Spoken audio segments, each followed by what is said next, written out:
Welcome to Penrose Learning, where we make understanding easy. You start by signing into Google and opening Maps in a desktop browser. This preserves preferences and gives full toolbar access. Once signed in, switch to Satellite View and zoom close enough to identify landmarks. Avoid excessive tiling that lowers quality.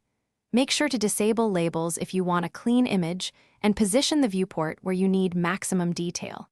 After that, prepare a local folder for exports and confirm your screen resolution and browser zoom at 100% to keep scale accurate. Now you capture the imagery.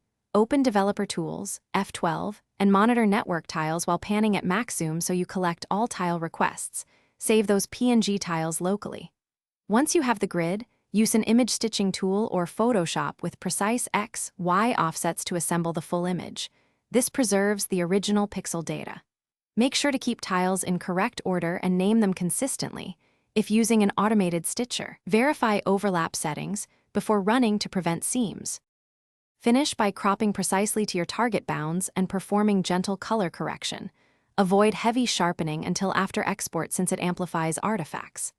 Export the stitched image as TIFF for print or PNG for web and set DPI according to use, 300 DPI for print, 72 DPI for screen.